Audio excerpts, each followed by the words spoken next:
Hi, I'm Laura Flanders of The Laura Flanders Show, where I interview the best thinkers and doers of our time. On TV, the show premieres Sundays at 11:30 Eastern on PBS World and at the Laura Flanders Show YouTube channel. You can join my guests and me every week there in the live viewing party, and then catch us all week on public television stations.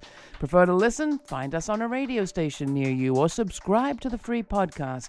You'll find listings and ways to subscribe at lauraflanders.org. That's also where you'll receive my regular commentaries. I call them the F word. Here's this week's. I don't know about you, but so many things seem to be happening all at once in our world right now that it feels impossible emotionally as well as intellectually to keep up. As thousands march this Saturday in opposition to the Supreme Court's threatened overthrow of Roe v. Wade, the news broke that another young armed white man had shot up a grocery store in Buffalo, New York, killing 10 and injuring 13, almost all of them African Americans. The weekend also marked the 74th anniversary of the expulsion of Palestinians from the newly formed State of Israel, an anniversary that took place this year amid anger over the killing of Al Jazeera journalist Shireen Abu Akleh, whose last report before being killed by Israeli forces was on one of the more than 500 villages from which Palestinians were expelled in 1948. A Supreme Court assault on reproductive equity, another racist slaughter, and more Palestinian death. It's a lot. At the Bands for Our Bodies March in Brooklyn on Saturday, I asked Palestinian-American Linda Sarsour, co-chair of the Women's March, how she was thinking about it all. She's just back from a freedom journey to Ghana, a major transshipment point for the U.S. Atlantic slave trade. The news from Buffalo hadn't reached us yet. Here's Linda.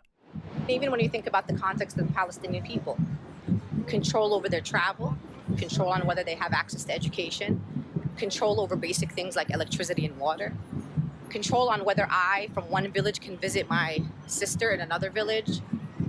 There's constant policing of who we are and obstacles to being able to fully thrive.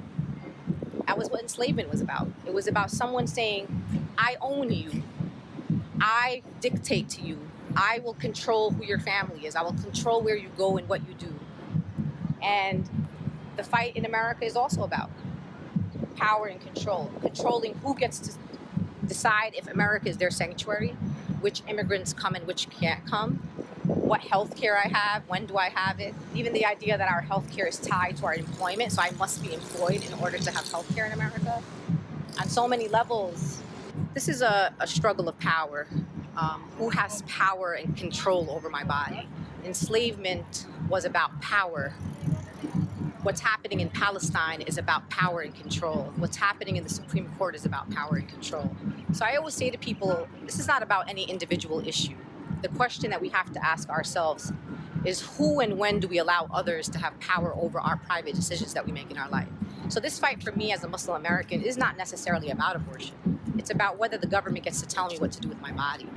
That was Linda Sarsour. We're not facing so many things, in other words, she says. Not that it makes it smaller, but it does make it easier to grasp. We're facing one thing, a struggle over power, and it's not over yet. You can watch or listen to my interview with Congressman Jamie Raskin on the January 6th insurrection, the imminent hearings of the Select Committee investigating those events, and the struggle for democracy in America as he sees it, all week on The Laura Flanders Show on PBS stations across the country, on YouTube, or subscribe to the free podcast at lauraflanders.org. And just a reminder, all subscribers to our newsletter get the heads up about the free uncut versions of my interviews first. Thanks for listening. For The Laura Flanders Show, I'm Laura.